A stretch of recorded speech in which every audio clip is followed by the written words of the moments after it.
दोस्तों, डिजिटल रोज एजुकेशन की online platform पर आपका स्वागत है। ठीक है, अपन मारवाड़ का इतिहास पढ़ रहे हैं। ठीक, पिछली क्लास में अपन राव मालदेव को कंप्लीट कर लिए थे। आज अपन बात करेंगे जो मारवाड़ का आगे राजा बना था मालदेव से, तो उसकी बात करेंगे। ठीक है, जैसे मालदेव से आगे राजा बना था राव चंद्र सेन। देखिए, राव चंद्र सेन था जो मालदेव का तीसरा बेटा था। ठीक है, अपन पहले बात कर चुके पिछली क्लास में कि मालदेव के उमादे रानी जो रूठी रानी के नाम से जानी जाती है इतिहास में, उसने मालदेव के सबसे बड़े बेटे राम को गोद लिया था। ठीक है, तो राम सिंह मालदेव का बड़ा बेटा था। बनना कौन चाहिए राजा? राम सिंह बनना चाहिए। ठीक है, तो जो मालदेव गलती कर जाता है और मालदेव यानी राम को राजा नहीं बनाता है। हालांकि जो चंद्रसेन राजा बनता है वो काफी योद्धा बंदा था भाई, वीर राजा हुआ था मारवाड़ का। ठीक है, तो भाई एक प्रकार से जो परंपरा चली आ रही है कि बड़ा बेटा राजा बनना चाहिए, भाई वो गलती होती है। वरना चंद्रसेन भी काफी यानी उपलब्धियां हासिल करता है अपने जीवन में या अपने जीवन काल में। ठीक है, अपने शासन काल में। तो जो मालदेव था वो अपने बेटे राम को राजा नहीं बनाता है, और राम से छोटा जो बेटा था उदय सिंह था उसको भी राजा नहीं बनाता है, और जो तीसरे बेटे चंद्रसेन को जो राजा बनाता है। ठीक है, देखिए जो एक चौथा बेटा एक और था इसके जो मालदेव के, रायमल। ठीक है, तो अपन आज बात करेंगे जो मारवाड़ का जो मालदेव से आगे राजा बना था उसकी, यानी चंद्रसेन की बात करते हैं। देखिए, चंद्रसेन मारवाड़ का इंपॉर्टेंट राजा है। जैसे ही अपन मालदेव की बातें किए थे वैसे ही चंद्रसेन की भी उपलब्धियां काफी अच्छी रही है। एग्जाम की दृष्टि से या इतिहास की दृष्टि से भी काफी उपलब्धियां रही है चंद्रसेन के जीवन काल में, चंद्रसेन के शासन काल में। ठीक है, 1562 से 1581 तक, ठीक है, इसका टाइम पीरियड था। 1562 से 1581 तक राव चंद्रसेन का टाइम पीरियड था।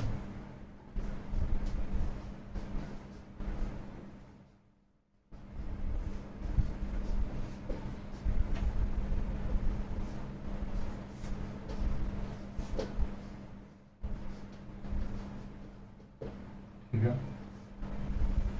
देखिए आज अपन बात करते हैं धीरे धीरे एक एक जो फैक्ट है, इंपॉर्टेंट फैक्ट है, उनको लेते हुए राव चंद्रसेन के बारे में।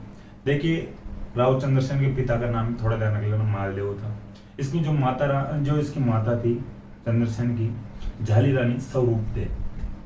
देखिए, झाली रानी स्वरूप दे के बारे में अपन पहले थोड़ी बहुत बातचीत कर चुके हैं किसी न किसी रूप में, कि जैसे मालदेव और उदय सिंह दोनों लड़ते हैं। झाली रानी के जो छोटी बहन के लिए लड़ते हैं, तो अपन इस प्रकार से बात कर चुके हैं। मालदेव की पहले शादी हो रखी थी झाली रानी स्वरूप दे से। ठीक है, झाली रानी स्वरूप दे की एक छोटी बहन से भी मालदेव शादी करना चाहता था, लेकिन उदय सिंह और मालदेव के बीच में इस जो झाली रानी स्वरूप दे की छोटी बहन को लेकर विवाद होता है या लड़ाइयाँ वगैरह होती है। ठीक है, तो ये जो जिससे उदय सिंह और मालदेव शादी करना चाहते थे, उस लड़की की बड़ी बहन थी या झाली रानी स्वरूप दे, जो राव चंद्रसेन की माता थी या मालदेव की रानी थी। ये थोड़ा ध्यान रखना। अब बात आती है, देखिए जो अपने भाइयों को कैसे संतुष्ट करता है। जो इसके और भाई थे, जैसे रायमल था छोटा इससे, और इससे बड़े जो भाई थे राम और उदय सिंह, तो उनको किस प्रकार से संतुष्ट करता है भाई। अब वो इसके खिलाफ हो जाते हैं कि जो राम और उदय सिंह तो खिलाफ हो गई भाई, जैसे वो उत्तराधिकारी बनते, यानी मालदेव के जो बड़े बेटे वो थे, यानी सबसे बड़ा राम था तो वो बनना चाहिए था, लेकिन अब इसको राजा बना देता है मालदेव, तो फिर भाई फिर वो तो नाराज होंगे। लेकिन ये फिर भी संतुष्ट करने की कोशिश करता है भाई, कोई जागीरे वागीरे दे के या कोई छोटे ठिकाने दे के। ठीक है, तो ये जो इसका जो भाई था राम सिंह था, उसको गुंदोज की जागीर देता है। ठीक है, चंद्रसेन अपने भाई राम सिंह को गुंदोज की जागीर दे देता है। अब भाई जो उदय सिंह और फिर रायमल है, उनको क्या क्या देंगे? उदय सिंह को जो फलोदी की जागीर दे देता है। ठीक है, देखिए जो राम था उसको गुंदोज की जागीर देता है, उदय सिंह को फलोदी की जागीर देता है, और जो एक और छोटा भाई था जो रायमल था, रायमल को सिवाना की जागीर देता है। ठीक है, सिवाना बाड़मेर में पड़ता है, तो छोटे भाई रायमल को सिवाना की जागीर देता है, राम को गुंदोज की जागीर देता है, और उदय सिंह को फलोदी की जागीर देता है। तो ये थोड़ा ध्यान रख लेना। तो चंद्रसेन ने अपने यानी छोटे और बड़े भाइयों को इस प्रकार से जागीरें दी थी। राम को गुंदोज, उदय सिंह को फलोदी, और जो छोटा भाई था रायमल उसको देता है सिवाना की जागीर। इसके बाद में बात करते हैं भाई थोड़ा सा एक युद्ध हुआ था, तो युद्ध की थोड़ी जानकारी ध्यान रख लेना। एक लोहावट का युद्ध हुआ था।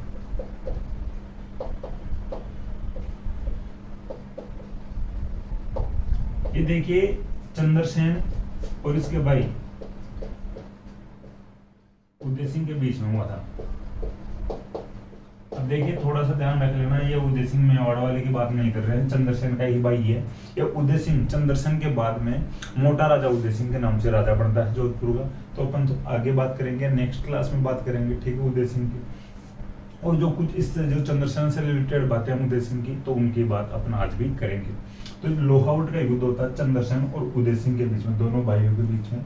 हालांकि उदय सिंह इस युद्ध को हार जाता है और ये जो चंद्रसेन इस युद्ध को जीत जाता है।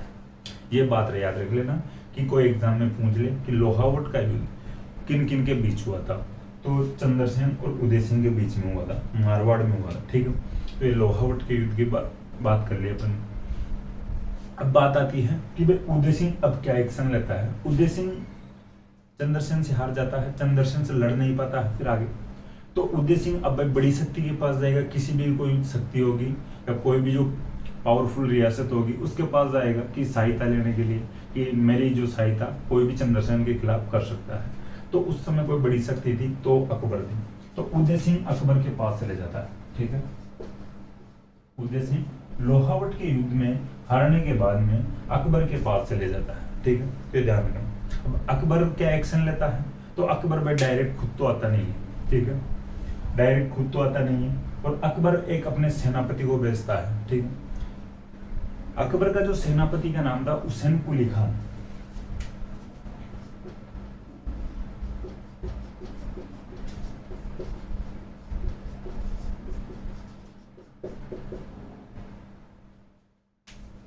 ठीक है, जो अकबर का सेनापति था हुसैन कुली खान। तो हुसैन कुली खान था अकबर की तरफ से उदय सिंह की सहायता के लिए इधर आता, मारवाड़ आता, यानी जोधपुर आता है, ठीक।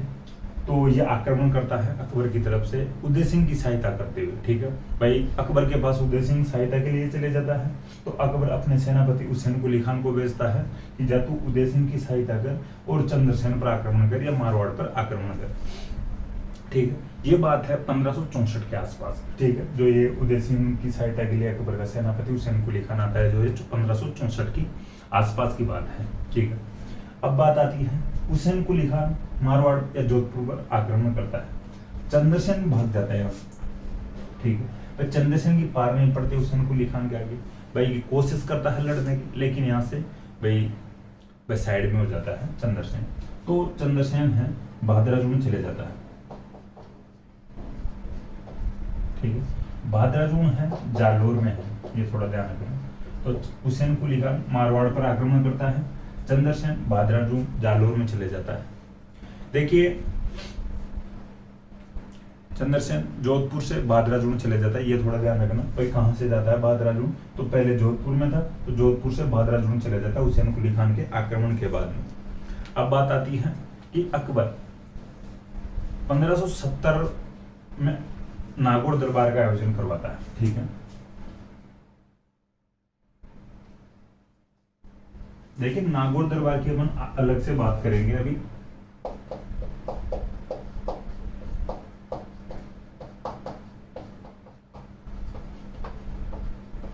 ये थोड़ा ध्यान रखना, नागौर दरबार की बात कर रहे थोड़ी। तो देखिए अकबर 1570 के आसपास या 1570 में ख्वाजा मोइनुद्दीन चिश्ती की दरगाह पर जियारत के लिए आता है अजमेर, ठीक है। अकबर ख्वाजा मोइनुद्दीन चिश्ती की दरगाह पर जियारत के लिए अजमेर आता है, 1570 में आता है।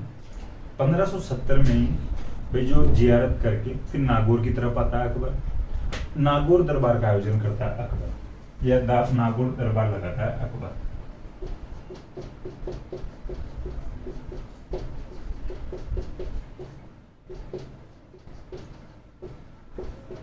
ये थोड़ा ध्यान रखना, इधर हेडिंग डाला हूं, लेकिन यहाँ पे थोड़ा समझने में आपको सटीक रहेगा। तो अकबर नागौर दरबार का आयोजन करता है, नागौर दरबार लगवाता है 1570 ईस्वी में। नागौर दरबार का उद्देश्य अलग था और घोषित उद्देश्य अलग था। अपन नागौर दरबार की अलग से बात करेंगे, तब थोड़ी विस्तार से बात करेंगे।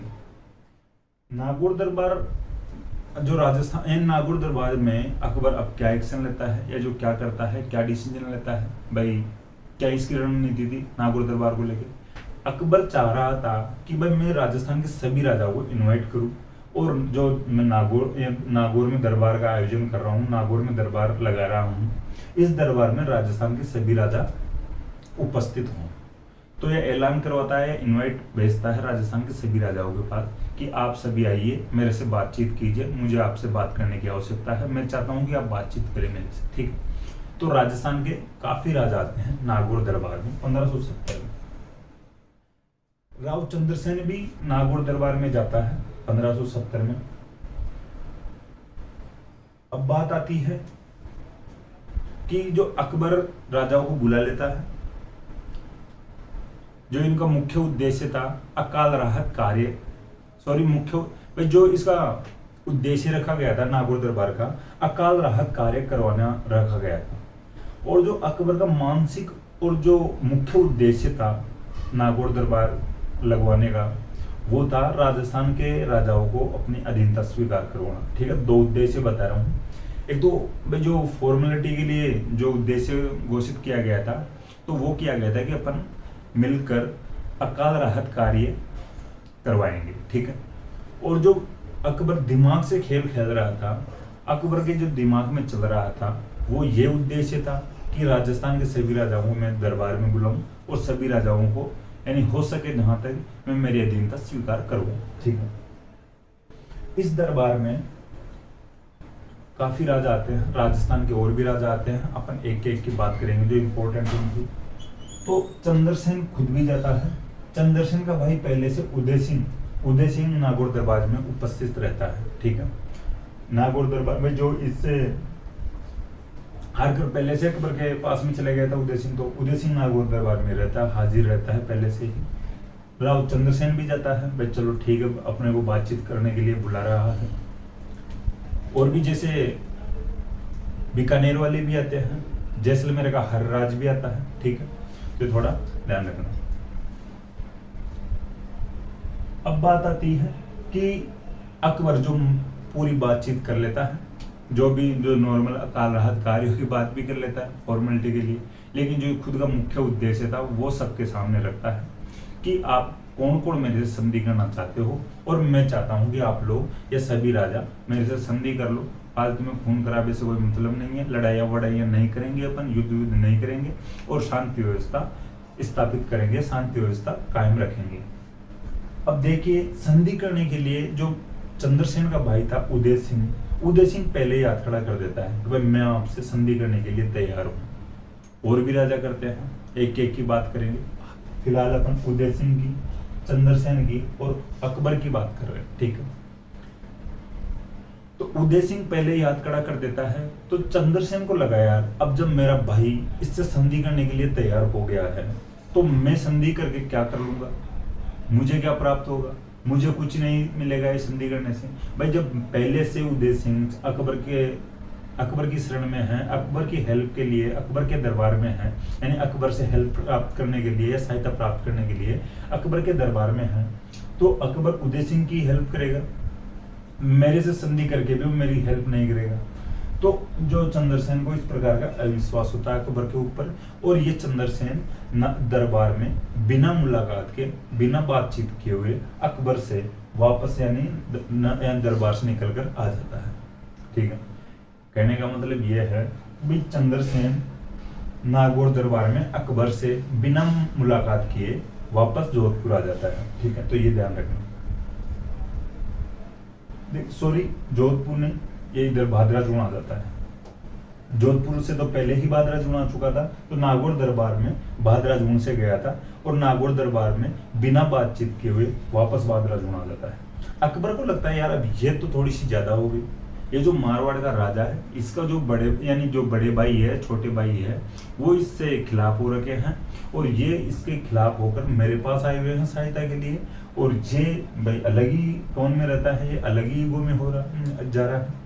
अकबर का ईगो हर्ट हुआ, अकबर इधर आक्रमण करता है भादरा जून पर, ठीक है। तो अकबर भादरा जून पर आक्रमण करता है।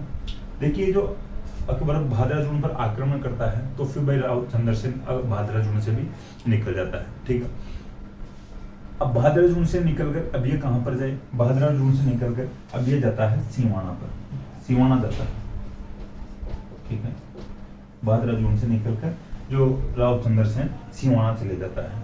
अब देखिए अभी जो सिवाना पर भी आक्रमण कर देता है, ठीक है। सिवाना पर आक्रमण करता है अकबर वापस, तो सिवाना से भागकर फिर कहां पर जाए, तो सिवाना से भागकर फिर एक स्थान और पड़ता है पीपलूद, ठीक है।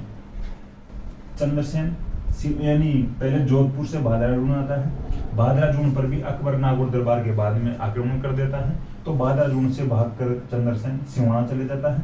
अकबर सिवाना पर भी आक्रमण कर देता है, सिवाना से भागकर चंद्रसेन पीपलूद आ जाता है। अकबर यही नहीं रुकता है, अकबर पीपलूद पर भी आक्रमण कर देता है और चंद्रसेन पीपलूद से जो निकलकर एक जो और स्थान है कनौजा या कानुजा आ जाता है, ठीक है। तो ये ध्यान रखना। अब बात आती है कि अकबर आगे और क्या एक्शन लेता है। अकबर देखिए यहीं पर नहीं रुकता है और कनौजा पर भी आक्रमण कर देता है। देखिए कनौजा पर आक्रमण करते ही फिर एक सिचियाई गांव पड़ता है सारण की पहाड़ियों या पाली में, तो वहां पर चले जाता है।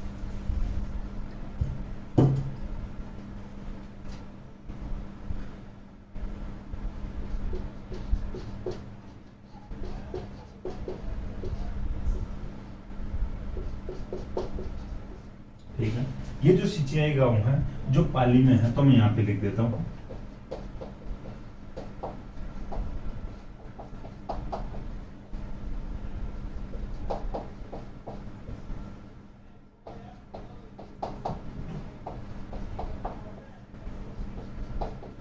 ठीक है, ये थोड़ा ध्यान रखना। अकबर सबसे पहले जोधपुर पर अपने एक सेनापति को भेजता है, ठीक है। उस सेना को लिखा जोधपुर पर आक्रमण करता है। चंद्रसेन जोधपुर से भागकर भादरा जून चला आता है। नागौर दरबार में बिना मुलाकात के चंद्रसेन वापस भादरा जून आ जाता है, तो अकबर भादरा जून पर आक्रमण करता है। भादरा जून से भागकर चंद्रसेन सिवाना आ जाता है, अकबर सिवाना पर आक्रमण करता है। सिवाना से भागकर जो चंद्रसेन पीपलूद चले जाता है, अकबर पीपलूद पर भी आक्रमण कर देता है। पीपलूद से कानुजा चले जाता है चंद्रसेन, यानी अकबर कानुजा पर भी आक्रमण कर देता है। देखिए कानुजा से फिर फाइनली यानी कानुजा पर अकबर फिर आक्रमण करता है और यहां से फाइनली सिचियाई गांव पहुंच जाता है राव चंद्रसेन। सिचियाई गांव सारण की पहाड़ियों या पाली में पड़ता है, ठीक है। सिचियाई गांव में कोई जो पास में ही सारण की पहाड़ियां हैं, ये जो पहाड़ियां हैं सारण की पहाड़ियां हैं जो पाली में है, ठीक है। तो इस प्रकार से चंद्रसेन अकबर की अधीनता स्वीकार नहीं करता पूरे जीवन भर, ठीक है। पूरे जीवन भर अकबर की अधीनता स्वीकार नहीं करता है और अकबर से संघर्ष जारी रखता है और फाइनली यानी एक जगह से दूसरी जगह पर भागता भागता लास्ट में या अंत में जो सिचियाई गांव सारण की पहाड़ियां पाली में पहुंच जाता है चंद्रसेन, ठीक है। तो यह बात हो चुकी है जो चंद्रसेन किस प्रकार से अकबर से संघर्ष जारी रखता है। अब बात आती है और आगे क्या क्या होता है चंद्रसेन के जो समय काल में या शासन काल में या जो टाइम पीरियड में, ठीक है। अब बात करते हैं राव चंद्रसेन और प्रताप के बीच में समानताएं। देखिए अपन अभी बात करेंगे जो चंद्रसेन की जो उपाधियां हैं, कुछ उपाधियां हैं, ठीक है। मारवाड़ का भूला बिसरा राजा, प्रताप का अग्रगामी, मारवाड़ का प्रताप, ये राव चंद्रसेन की 3 उपाधियां हैं। अब पहले लिखना चाहो तो पहले लिख लेना, अभी बात करेंगे तो उस समय और बता दूंगा आपको, आप लिख लेना। तो अब ये तो बात हुई थी जो स्टार्टिंग वाली, स्टार्टिंग से लेके जो अंत समय में किस प्रकार चंद्रसेन की मृत्यु हो जाती है। देखिए 11 जनवरी 1581 को सारण की पहाड़ियों में चंद्रसेन की मृत्यु हो जाती है, ठीक है। 1581 सन याद रख लेना, डेट अगर आपको याद हो ना हो तो कोई बात नहीं, चलेगा, लेकिन सन याद रखना भाई। जो राव चंद्रसेन की मृत्यु सारण की पहाड़ियों पाली में 11 जनवरी 1581 को हुई थी, ठीक है। 11 जनवरी 1581 को सारण की पहाड़ियों में राव चंद्रसेन की मृत्यु हुई थी। सारण की पहाड़ियां पाली में है, ठीक है। यानी लास्ट में अपन एक लाइन लिख सकते हैं कि अतः राव चंद्रसेन पूरे जीवन भर अकबर की अधीनता स्वीकार नहीं करता है या अपने पूरे जीवन भर अकबर के खिलाफ संघर्ष जारी रखता है। अब बात करते हैं एक एक करके कि जो प्रताप और चंद्रसेन में समानताएं क्या क्या हो सकती है या क्या क्या थी। देखिए प्रताप और चंद्रसेन में ही अपन समानताएं इसलिए पढ़ रहे हैं कि जो मेवाड़ में जो प्रताप था, प्रताप का शासनकाल था, तो महाराणा प्रताप के समकालीन इधर मारवाड़ में कौन था, तो मारवाड़ में था राव चंद्रसेन। और जिस प्रकार से जो प्रताप अकबर के खिलाफ लड़ रहा था उसी प्रकार से चंद्रसेन भी कहीं ना कहीं अकबर के खिलाफ संघर्ष जारी रख रखा था, ठीक है, संघर्ष कर रहा था। हालांकि कुछ असमानताएं भी पड़ेंगी, वो भी अपन बाद में बात करेंगे। तो बात करते हैं पहले प्रताप और चंद्रसेन के बीच में समानताएं। देखिए आप लिखना चाहो तो आप लिख लेना, मैं मौखिक तौर से बता देता हूँ आपको जो समानताएं थी इनके बीच में। देखिए जो महाराणा प्रताप जो मेवाड़ के थे, मेवाड़ के जो शासक थे, जो महाराणा प्रताप सब जानते हो, पहले अपन बात भी कर चुके। तो महाराणा प्रताप और जो मारवाड़ का जो शासक चंद्रसेन था, दोनों ही अपने पूरे जीवन भर अकबर की अधीनता स्वीकार नहीं करते हैं। एक तो ये समानता है दोनों में, ठीक है, महाराणा प्रताप और राव चंद्रसेन अपने पूरे जीवन में अकबर की अधीनता स्वीकार नहीं किए थे। फिर दूसरी जो समानता की बात करते हैं कि दोनों ही एक जो इनकी गुरिल्ला युद्ध पद्धति थी, ठीक है, उस गुरिल्ला युद्ध पद्धति पर दोनों अकबर की सेना का सामना करते हैं। गुरिल्ला युद्ध पद्धति अपन बोल सके तो छापामार युद्ध प्रणाली।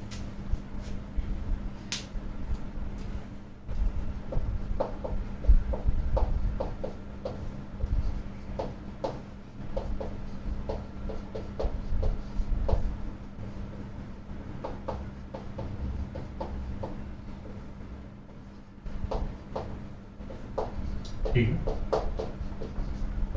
जो चंद्रसेन और प्रताप दोनों गुरिल्ला युद्ध प्रणाली पर आधारित युद्ध लड़ रहे थे या संघर्ष कर रहे थे। गुरिल्ला युद्ध प्रणाली को अपनाते हुए अकबर की सेना से संघर्ष कर रहे थे या सामना कर रहे थे। गुरिल्ला युद्ध प्रणाली को छापामार युद्ध प्रणाली भी कह सकते हैं। छिप छिप कर युद्ध लड़ना, जैसे एक स्थान पर अपनी सेना का डेरा डाल ले या कहीं भाई छिप के फिर जो अकबर की सेना है दुश्मन की सेना पर आक्रमण करना, इस प्रकार से एक छापामार युद्ध प्रणाली का अनुसरण कर रहे थे या छापामार या गुरिल्ला युद्ध प्रणाली को अपना रहे थे, ठीक है, अकबर के खिलाफ। बात आती है जो दोनों की प्रताप और चंद्रसेन। देखिए प्रताप और चंद्रसेन दोनों से यानी दोनों के अपने भाइयों से वे विवाद चल रहे थे या प्रताप और चंद्रसेन के खिलाफ इनके भाई हो रखे थे। प्रताप के खिलाफ भी उसके भाई हो रखे थे और चंद्रसेन के खिलाफ भी इसके भाई हो रखे थे। प्रताप के खिलाफ अगर अपन बात करें, देखिए अपन पहले उदय सिंह पढ़े थे, मेवाड़ के उदय सिंह, तब अपन बात किए थे भाई अपने बेटे जगमाल को राजा बना देता है, ठीक है, उदय सिंह अपने बेटे प्रताप को राजा नहीं बनाता है और जगमाल को राजा बना देता है। फिर जो भाई शमशान में ही प्रताप का राज तिलक कर दिया जाता है, इस प्रकार से जगमाल को भाई हटा दिया जाता है, भाई तू नहीं बनेगा राजा। तो फिर ये भी यानी प्रताप का जो विरोध कर रहा था उसका भाई जगमाल और शक्ति सिंह, और इधर चंद्रसेन का जो खिलाफ हो रखे थे इसके भाई तो राम और उदय सिंह, ठीक है, तो ये ध्यान रखना। तो दोनों भाई यानी प्रताप और चंद्रसेन के यानी दोनों के अपने भाई विरोध कर रहे थे दोनों का, ठीक है, तो ये थोड़ा ध्यान रखना। ये दोनों की समानताएं हैं, 3 समानताओं की अपन अब तक बात कर चुके हैं। देखिए अब बात आती है पूरी जिंदगी दोनों या पूरे जीवन काल में या पूरे जो शासन काल में दोनों थोड़ी सी जमीन के बदले में या थोड़ी सी जमीन के बलबूते अकबर से संघर्ष कर रहे थे। देखिए अपन बात कर चुके थे कि जो प्रताप भी अंत समय तक भी चित्तौड़ और मांडवगढ़ को छोड़कर भाई पूरे संपूर्ण मेवाड़ पर वापस कब्जा कर लिया था, अधिकार कर लिया था। तो अंत समय तक भी यानी प्रताप चित्तौड़ पर आक्रमण यानी कब्जा नहीं कर पाता है और मांडवगढ़ पर कब्जा नहीं कर पाता है। तो इसका मतलब ये हुआ कि अकबर इनके जो क्षेत्रों को अपने कब्जे में कर चुका था या खूब क्षेत्रों को या बहुत से क्षेत्रों को अपने अधिकार में कर चुका था अकबर, ठीक है। इधर चंद्रसेन की बात करें तो चंद्रसेन के समय यानी जो क्षेत्रों पर भी अकबर अधिकार कर चुका था। तो दोनों जो थे शासक यानी मेवाड़ का प्रताप और मारवाड़ का चंद्रसेन, तो दोनों थोड़ी सी भूमि के बलबूते अकबर की सेना से संघर्ष जारी रख रखे थे या संघर्ष कर रहे थे। ठीक, बात आती है और आगे कि जैसे अपन बात करते हैं या पहले भी कर चुके हैं कि दोनों अपने संघर्ष काल में या अपने शासन काल में वे दोनों को अलग अलग जगह पर शरण लेनी पड़ी थी या अपनी जो रियासतों से बाहर जाके शरण लेनी पड़ी थी। ठीक है, अपन बात करते हैं जो प्रताप था, तो प्रताप 56 के मैदान में शरण लेता है। ठीक है, जो मेवाड़ का जो महाराणा प्रताप था वो 56 के मैदान में शरण लेता है। अब बात आती है चंद्रसेन की। देखिए चंद्रसेन भी बाहर जाकर यानी शरण ले रहा था, 2-3 जगह पर शरण लेता है, यानी सिरोही के सुल्तान के पास भी शरण लेता है, डूंगरपुर के आस्करण के पास शरण लेता है। डूंगरपुर के आस्करण का इंपॉर्टेंट है, इनका नाम लिख लेना। वह चंद्रसेन अपने जीवन काल में या संघर्ष काल में डूंगरपुर के आस्करण के पास शरण लेता है।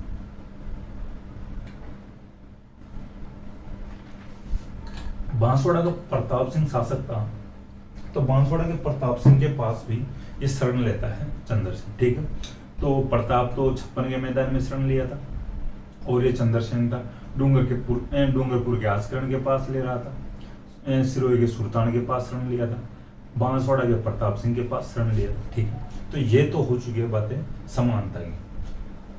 प्रताप और चंद्रसेन में जो समानताएं थी उनकी बात हो चुकी है। अब तक अपन बात करें 4 से 5 जो समानताएं थी उनकी अपन एक एक करके बात कर लिया है। अब बात आती है में जो समानताएं थी तो कुछ असमानताएं भी हो सकती है। भाई 2 बंदे हैं तो 2 बंदों का अपन इन दोनों की तुलना करते हैं तो उनमें कुछ समानताएं होती है तो कुछ असमानताएं भी होती है।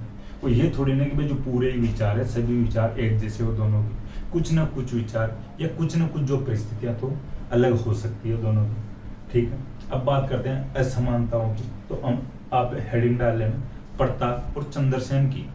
प्रताप और चंद्रसेन में असमानताएं। देखिए प्रताप का जो मुगल विरोध था उसके राज तिलक के समय ही शुरू हो जाता है। ठीक है, ये प्रथम अपन असमानता ले सकते हैं। जो महाराणा प्रताप का जो मुगल विरोध था या मुगलों से विरोध था जो राज तिलक के समय ही हो जाता है। राज तिलक के समय भाई जगमाल को राजा के पद से हटा दिया जाता है या जगमाल को राजा बनने से मना कर दिया जाता है, तो वो अकबर की शरण में चले जाता है। ठीक है, देखिए चंद्रसेन की बात आती है मुगल विरोध की, तो चंद्रसेन का जो मुगल विरोध था वो नागौर दरबार के बाद हुआ था। सर अभी अपन नागौर दरबार की बात कर चुके हैं थोड़ी बहुत, तो नागौर दरबार के समय होता है चंद्रसेन का मुगल विरोध। क्योंकि भाई जो चंद्रसेन था नागौर दरबार में उपस्थित तो होता है लेकिन बिना मुलाकात के अकबर से बिना बात किए हुए वापस आ जाता है भादराजू में। फिर अकबर आक्रमण करना प्रॉपर तरीके से शुरू कर देता है चंद्रसेन पर। ठीक है, तो जो प्रताप का जो मुगल विरोध उसके राज तिलक के समय ही शुरू हो जाता है और चंद्रसेन का मुगल विरोध नागौर दरबार के बाद में शुरू होता है। देखिए अब बात आती है आगे और कोई समानता की या और कोई समानता की बात करें अपन, तो जो प्रताप का जो मुगल विरोध था या प्रताप का जो मुगल विरोध था उसकी मृत्यु के बाद में उसका पुत्र जारी रखता है। प्रताप के मुगल विरोध को प्रताप की मृत्यु के बाद प्रताप का पुत्र जो अमर सिंह था वो जारी रखता है। अपन पढ़ चुके हैं मेवाड़ के प्रताप के बाद में प्रताप का जो बेटा अमर सिंह राजा बना था। अमर सिंह यानी योग्य पिता का योग्य पुत्र था। अपना ढंग से बात कर चुके हैं कैसे सुल्तान खान को घोड़े से ही चीर देता है। ठीक है, दिवेर के युद्ध में।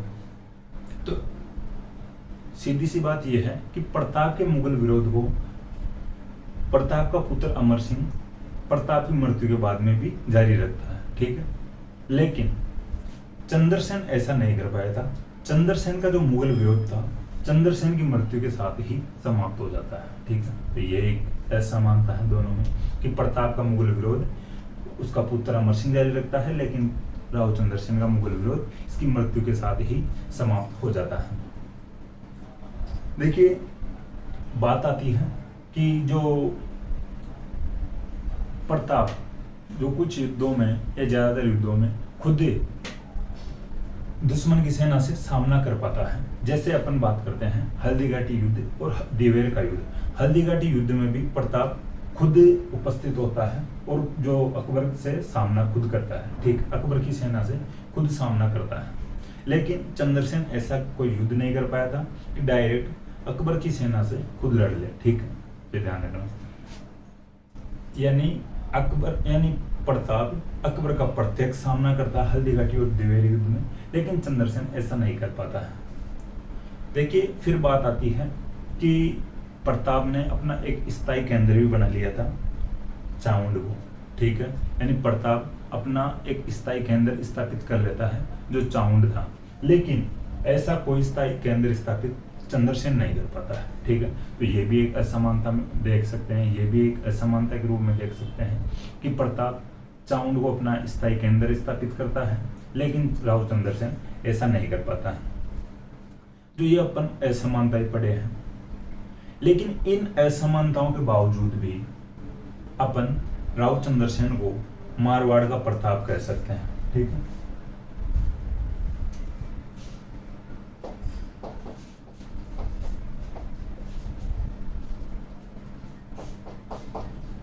अपन कुछ समानताएं पढ़े हैं पहले और कुछ फिर बाद में असमानताएं पढ़े हैं। तो देखिए जो यानी समानताएं पढ़ने के बाद में असमानताएं पढ़े हैं, लेकिन अब थोड़ी सी मैं बात बताऊं, जैसे आरएस मेंस है, तो आरएस मेंस में क्वेश्चन आ जाए 10 नंबर में कि किस पर यानी राव चंद्रसेन को मारवाड़ का प्रताप कहा जाता है या मारवाड़ का अग्रगामी कहा जाता है, तो विश्लेषण कीजिए, या 10 नंबर में इस प्रकार का क्वेश्चन बन जाए। तो अपन पहले तो राव चंद्रसेन और प्रताप के जो समानताएं थी उनको लिखना पड़ेगा, उनका कंक्लूजन निकालना पड़ेगा, ठीक है। देखिए कंक्लूजन अपन निकालते हैं तो अपने को पूरे जो फैक्ट होते हैं वो लिखने पड़ते हैं, तो समानताएं लिखनी पड़ेगी पहले तो कंक्लूजन में अपन को, जो भी ये जो समानताएं हैं, फिर बाद में लिखना पड़ेगा अपने को असमानताएं लिखनी पड़ेगी। असमानताएं लिखने के बाद में अपने को जो लाइन लिखनी पड़ेगी, यानी इन असमानताओं के बावजूद भी अपन या हम राव चंद्रसेन को मारवाड़ का प्रताप कह सकते हैं या कहा जा सकता है, ठीक है। क्यों कहा जा सकता है, तो अब इसकी थोड़ी सी अपन और बातें करेंगे, ठीक है। जो चंद्रसेन और प्रताप की भौगोलिक जो परिस्थितियां थी वो प्रताप के अकॉर्डिंग अनुकूल थी, ठीक है। प्रताप की भौगोलिक परिस्थितियां चंद्रसेन की तुलना में प्रताप की, यानी क्योंकि लगा के आप लिख सकते हो कि प्रताप की जो भौगोलिक परिस्थितियां थी चंद्रसेन की तुलना में अनुकूल थी, क्योंकि जो मेवाड़ का पर्वतीय प्रदेश है, जो मेवाड़ के पर्वतीय प्रदेश में या पर्वतीय क्षेत्र में महाराणा प्रताप छापामार युद्ध जो तकनीक थी या जो छापामार युद्ध प्रणाली थी उसको सही तरीके से यूज कर पा रहा था, या उस प्रणाली का उपयोग सही तरीके से कर पा रहा था, ठीक है। यानी जो पर्वतीय क्षेत्र की जो भी परिस्थितियां होती हैं, जो सिचुएशन होती है, वो छापामार युद्ध प्रणाली के लिए अनुकूल थी, ठीक है। तो अपन ये बात कर सकते हैं।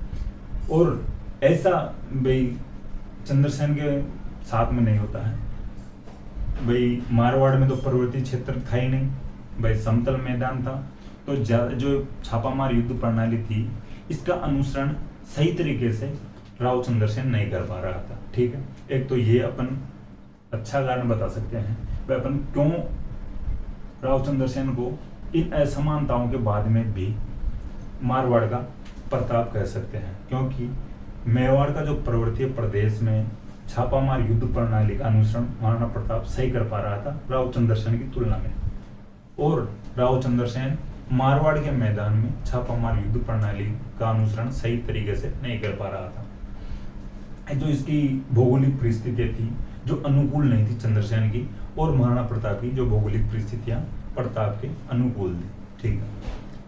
अब बात आती है और कि अपन बात कर रहे थे, प्रताप पढ़ रहे थे तब कि प्रताप को भामाशाहों का साथ मिल गया था, ठीक है। ताराचंद और भामाशाह का साथ मिला था, खूब पैसे और खूब सोने की अशर्फिया दिए थे उन्होंने, लगभग 45 लाख रुपए का टोटल कैश और जो सामान दे दिया था, ठीक है। तो जो ताराचंद और भामाशाह जैसे लोग थे, जैसे दानवीर लोगों का प्रताप को साथ मिल जाता है, लेकिन चंद्रसेन को इस प्रकार की कोई सहायता नहीं मिल सकती। ठीक है, तो ये बात थी प्रताप और चंद्रसेन के बीच में। अगर तुलना करने को बोला जाए तो इस प्रकार से आप कर सकते हो तुलना। जो फैक्ट थे वो आप लिख सकते हो, समानताएं मैं आपको बता दिया, असमानताएं बता दिया, और किस प्रकार से राव चंद्रसेन को मारवाड़ का प्रताप कहा जा सकता है और क्यों कहा जा सकता है। अब बात आती है कि राव जो चंद्रसेन की उपाधि होगी, एक तो अपन बात कर लिए हैं मारवाड़ का प्रताप, एक मारवाड़ यानी प्रताप का अग्रगामी,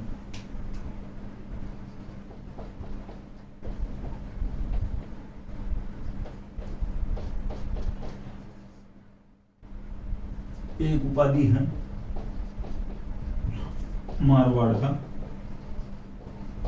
भूला बिसरा राजा।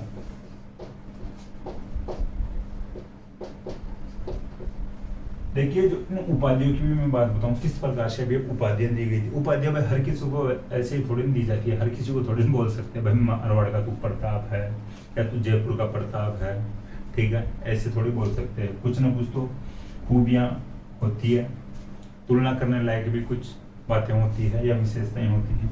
मारवाड़ का प्रताप के बारे में अपन बात कर चुके हैं कि किस प्रकार से मेवाड़ में जो प्रताप कर रहे थे उसी प्रकार से जो यानी मेवाड़ में जो प्रताप कर रहे थे उसी प्रकार से मारवाड़ में चंद्रसेन अकबर के खिलाफ संघर्ष कर रखा था, संघर्ष जारी कर रखा था या संघर्ष कर रहा था। तो इस प्रकार से मारवाड़ का प्रताप चंद्रसेन को खा गया था। अब बात आती है प्रताप का अग्रगामी। देखिए, अपन बात किए थे जब प्रताप पढ़ रहे थे तो प्रताप का जो विधिवत राज तिलक हुआ था उसमें चंद्रसेन उपस्थित था। ठीक है, तो इसका मतलब यह है कि भाई राव चंद्रसेन था वो जो राज तिलक हो रहा था प्रताप का, तो उस समय तो मारवाड़ का राजा था, यानी प्रताप से पहले राजा बन चुका था मारवाड़ का। यानी प्रताप जिस समय मेवाड़ का राजा बन रहा है उससे पहले चंद्रसेन मारवाड़ का राजा बना हुआ है। तो एक बात तो यह है कि भाई जो कोई दो बंदे हैं, एक पहले से राजा बना हुआ है और एक 10 साल बाद में राजा बन रहा है, तो बाद में राजा बन रहा है वो पहले वाले से राय तो ले ही सकता है ना। तो इसका मतलब यह है कि राव चंद्रसेन पहले से ही राजा है, इसके पास राय देने के लिए या राय मशविरा करने के लिए भाई प्रताप खुद पूछ सकता है इसको। लेकिन भाई प्रताप इस राव चंद्रसेन को क्या राय दे सकता है? राव चंद्रसेन पहले से राजा है तो राव चंद्रसेन राय दे सकता है अकबर से किस प्रकार से लड़ा जाएगा। अपना जो दुश्मन अभी फिलहाल राजस्थान पर जो कोई आक्रमण कर रहा है वो अकबर कर रहा है, तो किस प्रकार से अपन अकबर के खिलाफ लड़ सकते हैं। तो प्रताप भी पूछता राव चंद्रसेन से, भाई आप बताइए क्या व्यवस्था है राजस्थान की, किस प्रकार से जो बाहर की शक्तियां आक्रमण कर रही है और किस प्रकार से उनसे लड़ा जाना चाहिए। तो एक प्रकार से कह सकते हैं कि राव चंद्रसेन प्रताप का अग्रगामी था, यानी आगे चलने वाला था। प्रताप चंद्रसेन के पीछे चल रहा था। टाइम पीरियड के अकॉर्डिंग देखे, जो राजा के पद को देखे तो पहले सीधी सी बात यह है, तो पहले राव चंद्रसेन राजा बन चुका था मारवाड़ का, इसके बाद में या ठीक है तो प्रताप राजा बनता है। तो अग्रगामी कह सकते हैं, प्रताप का अग्रगामी राव चंद्रसेन को कह सकते हैं। बात आती है मारवाड़ का भूला बिसरा राजा। अब देखिए, चंद्रसेन की मृत्यु के बाद में इसका भाई उदय सिंह अकबर की सहायता से राजा बन जाता है जोधपुर का या मारवाड़ का। अब एक बात बताओ आप कि अगर अपन आज कोई राजा है, चलो ये बात, आज कोई राजा है वो आज मर जाता है और उसका यानी उसका बेटा राजा नहीं बनता, अगला राजा उसका बेटा नहीं बनता, उसका भाई बनता है। तो भाई जो मरा है और उसके बाद में राजा बना है, तो मरने वाला का तो भाई जो चैप्टर ही क्लोज हो गया, उसकी आगे प्रशंसा कौन करेगा। अब उसके भाई के जो बेटे होंगे, जो भाई की जो पीढ़ियां होंगी, तो उसके भाई की प्रशंसा करेगी सब। तो देखिए, थोड़ा सा वापस में समझाने के लिए बताऊं, सीधी सी बात बोलूं आपको कि जो उदय सिंह राजा बन जाता है चंद्रसेन की मृत्यु के बाद, तो उदय सिंह के जो आगे बैठे हुए थे, तो वो जो भी किताबें लिखवाते हैं, जो कोई प्रशस्तियां वगैरह लिखवाते हैं, कोई अभिलेख लगवाते हैं, तो वो किसकी करवाएंगे, किसकी प्रशंसा करेंगे? वो करेंगे उदय सिंह की। भाई अगर राव चंद्रसेन और उदय सिंह दोनों राजी रहते हैं, दोनों मिलजुल कर जो भी काम करते हैं, दोनों खुश रहते हैं, तो ये जरूर हो सकता था कि थोड़ी बहुत प्रशंसा जो उदय सिंह के बेटे वगैरह, जो बेटे पोते पड़पोते जो भी थे आगे, वो थोड़ी बहुत प्रशंसा कर सकते थे। लेकिन उदय सिंह और चंद्रसेन में तो बनी नहीं रही थी। तो उदय सिंह यानी चंद्रसेन का भाई था, चंद्रसेन का भाई अगला राजा बनता है। चंद्रसेन की आने वाली पीढ़ियां जो भी होगी या जो भी हुई थी, वो उदय सिंह की ही प्रशंसा करवाएगी, ये जो भी अभिलेखों में, पुस्तकों में, किताबों में, ठीक है। चंद्रसेन को भाई ज्यादा राव चंद्रसेन को ज्यादा महत्व नहीं दिया गया आगे जो आने वाली पीढ़ियों के द्वारा। तो राव चंद्रसेन को इतिहास में भुलाया जाने यानी भुला दिया गया था। यह है कि जो आरपीएससी है, ये बार बार में राव चंद्रसेन के बारे में ये क्वेश्चन पूछ के इसको अपने तक यानी पहुंचा रही है, और अपने को इसको पढ़ना पड़ता है राव चंद्रसेन को, और अपने को पढ़ना पड़ता है तो फिर इसका थोड़ा इतिहास समझाना पड़ता है। तो इसलिए भाई इसको अब जाना गया है। ये 2-3 उपाधियां हैं, ये उपाधियां हैं, ये थोड़ा ध्यान रख लेना, इंपॉर्टेंट है। इन उपाधियों के नाम से ही या उपाधियों से ही जो चंद्रसेन के बारे में क्वेश्चन बनता है एग्जाम में। इन उपाधियों के बारे में देख पूछ लेते भाई ये किसकी उपाधि थी, राव चंद्रसेन की निम्नलिखित में से कौन सी उपाधि थी, इस प्रकार से क्वेश्चन पूछ लिया जाता है। अब बात आती है नागौर दरबार की। देखिए अपन नागौर दरबार की अभी बात किए थे स्टार्टिंग में, लेकिन थोड़ी सी विस्तार से मैं बता देता हूँ आपको।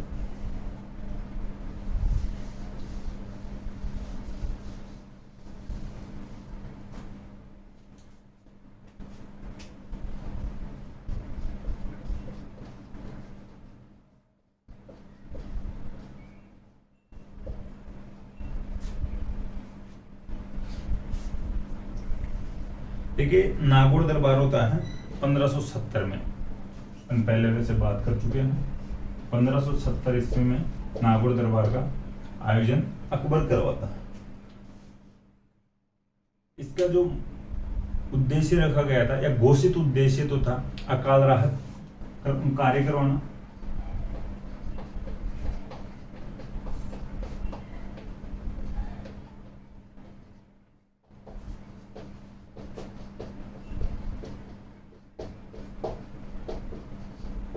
ठीक है,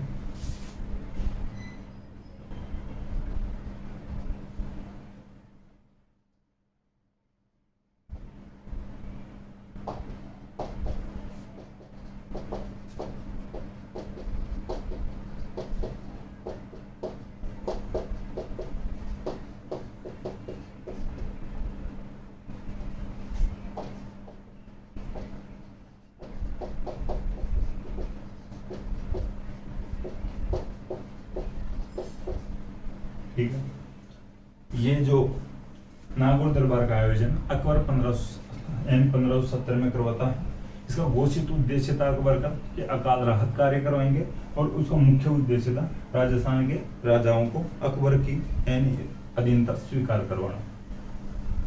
अब बात आती है कि जो इसका वास्तविक उद्देश्य था इसी को टारगेट दिया जाता है। हालांकि जो अकाल राहत कार्य के दौरान एक जो शुक्र तालाब का निर्माण करवा देता अकबर नागौर में, ठीक है, तो इसका वास्तविक उद्देश्य था, इसको टारगेट किया जाता है अकबर के द्वारा। इस पर ज्यादा ध्यान दिया जाता है, ज्यादा अकाल राहत कार्यों पर ज्यादा ध्यान नहीं दिया जाता है। एक तालाब का निर्माण करवाता है, अभी नाम लिखवा दूंगा आपको।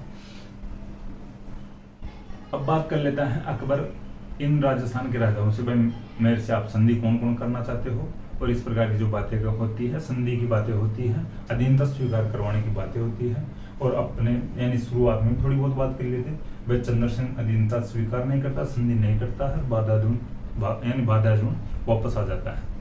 तो कुछ लोग थे वो इसकी अधीनता स्वीकार कर लेते, अकबर की अधीनता स्वीकार कर लेते हैं। जैसे बीकानेर का कल्याण में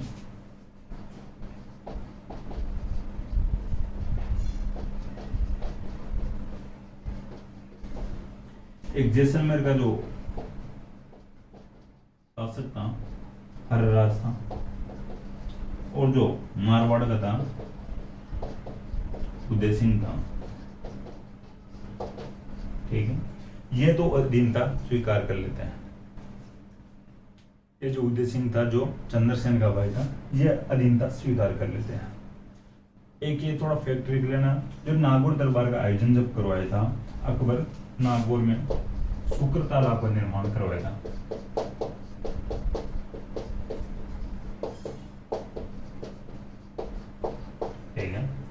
नागौर दरबार के समय अकबर नागौर में शुक्र तालाब का निर्माण करवाता है, तो ये थोड़ा ध्यान रखिए। इसके बाद में आगे बात करते हैं नागौर दरबार का क्या महत्व रहा था, नागौर दरबार का क्या इंपॉर्टेंस रही थी। ठीक है, देखिए अकबर अपनी जो कूटनीति से, देखिए इंपॉर्टेंस की बात कर रहे हैं, महत्व की बात कर रहे हैं, आप हेडिंग डाल सकते हो नागौर दरबार का महत्व, पहला यानी पॉइंट डाल के लिख सकते हो अपनी, यानी अकबर अपनी कूटनीति से बिना लड़े या बिना खून करावे गए राजस्थान के कई राजाओं को अपनी अधीनता स्वीकार करवा लेता है। ठीक है, पहला जो महत्व है, जब फर्स्ट जो इम्पोर्टेंस है यह है अकबर अपनी कूटनीति से या अपने माइंड से बिना लड़े राजस्थान के कई राजाओं को अपनी अधीनता स्वीकार करवा लेता है। ठीक है, ये इंपॉर्टेंस हो गया।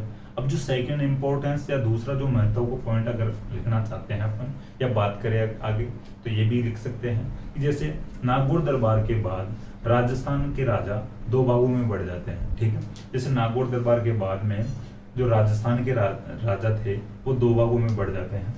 एक जो भाग है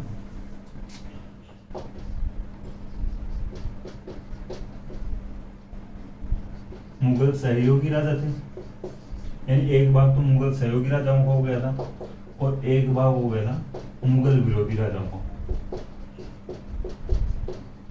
ठीक है, नागौर दरबार के बाद राजस्थान के राजा दो भागों में बट गए थे, मुगल सहयोगी और मुगल विरोधी।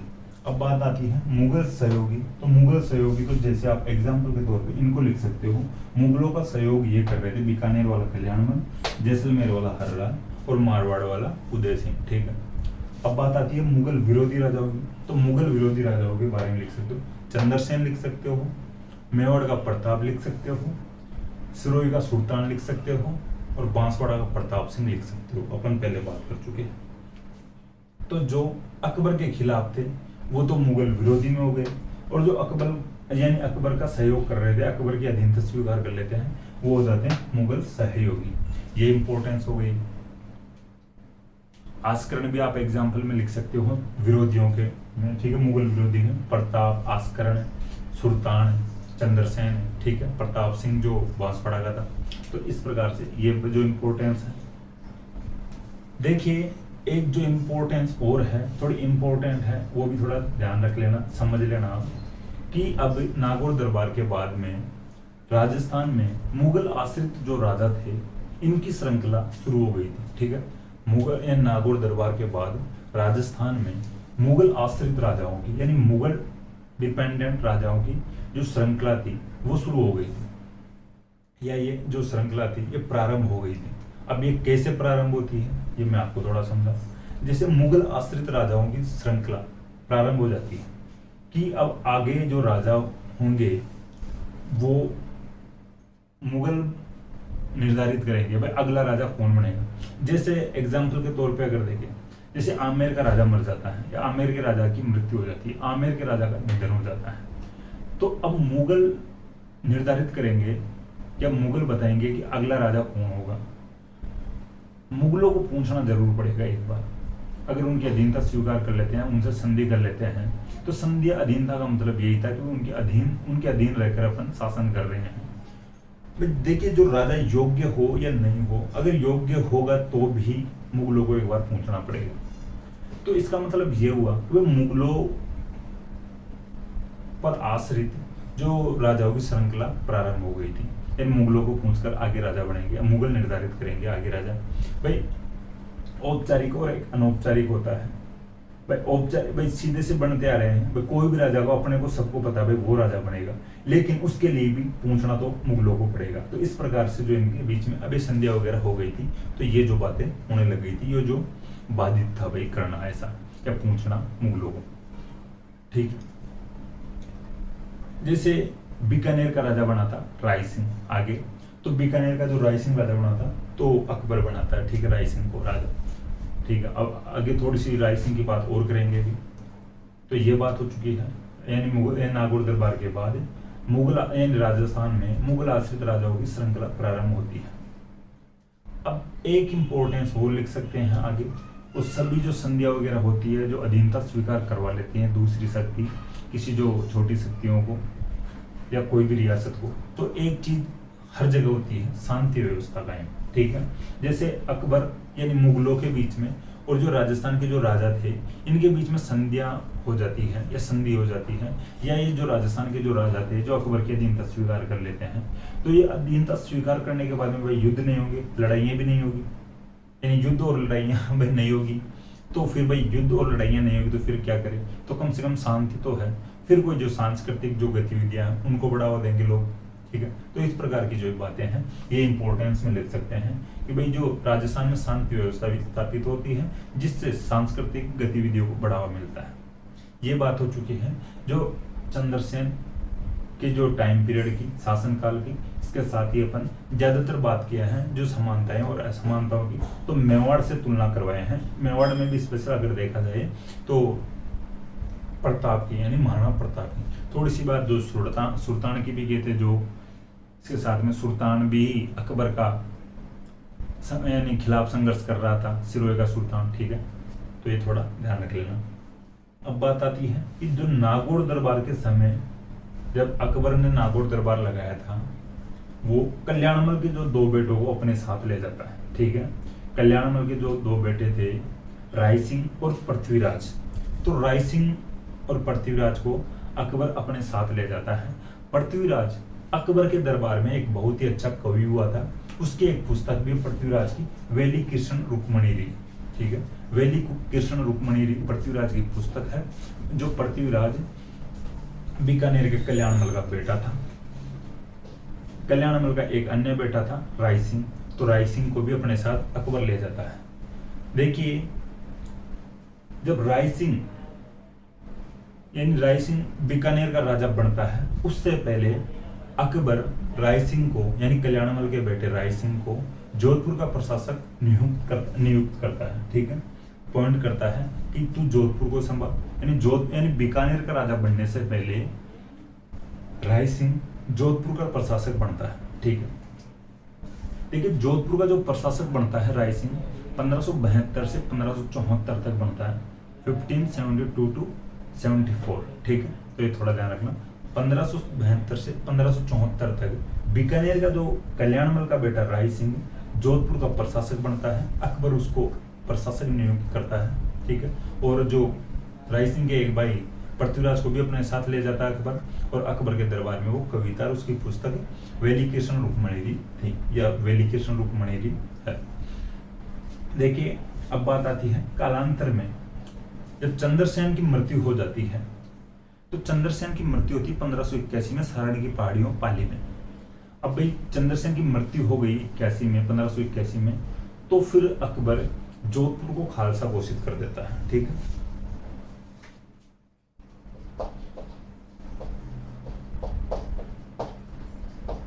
अब मैं थोड़ी सी बात बताऊं आपको, खालसा क्या होता है।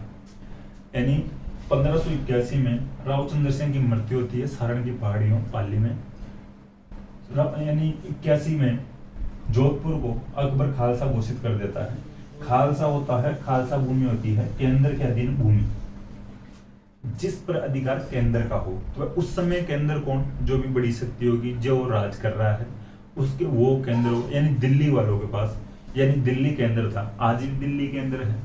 आज भी जो यानी खालसा भूमि होती है, तो आज की खालसा भूमि अपन बोल सकते हैं केंद्र शासित प्रदेशों को, जो यूनियन टेरिटरी है उनको अपन खालसा भूमि बोल सकते हैं, जिनका सीधा जो नियंत्रण होता है केंद्र सरकार के पास में होता है। ठीक है, तो वैसे ही भाई जो जोधपुर को खालसा घोषित कर दिया गया था, तो इसको भी भाई जो केंद्र के अधीन कर दिया गया था या दिल्ली के अधीन कर दिया गया था, ये थोड़ा सा ध्यान रखना। तो 1581 से 1583 तक फिर ये जोधपुर खालसा रहता है। ठीक है, ये ध्यान रखना। चंद्रसेन की मृत्यु के बाद, चंद्रसेन की मृत्यु 81 में होती है, तो चंद्रसेन की मृत्यु के बाद में जोधपुर को खालसा घोषित कर दिया गया था 1581 से 83 तक।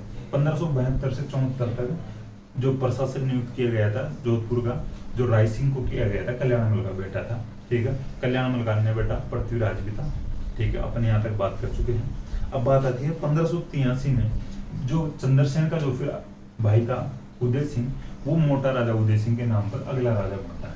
ठीक है, तो ये बात हो चुकी है यहाँ तक। अब देखिए जो ये बातें हैं, जो कुछ बातें ज़्यादा एग्जाम के लिए इम्पोर्टेंट भी नहीं होती है, और कुछ जो बातें होती है एग्जाम की दृष्टि से बहुत ही इम्पोर्टेंट होती है।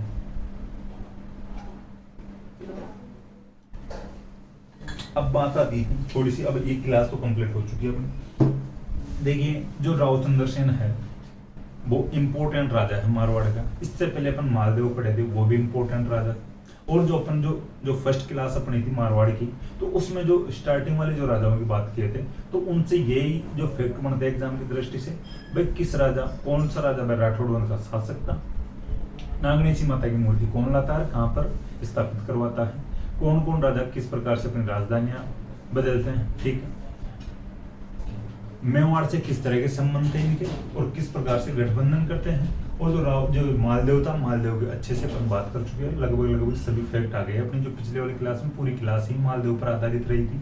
आज की जो क्लास है रावचंद्र सेन पर आधारित है, भाई बड़ा राजा है, ज्यादा फैक्ट है एग्जाम की दृष्टि से, तो इसकी बात कर लिए यहाँ पर। रावचंद्र सेन की जो फैक्ट है एग्जाम की दृष्टि से, रावचंद्र सेन के समय में जो नागौर दरबार हुआ था ये था, भाई अकबर ने आयोजन करवाया था इसका, लेकिन रावचंद्र सेन के समय में हुआ था, तो ये थोड़ा ध्यान रखना है।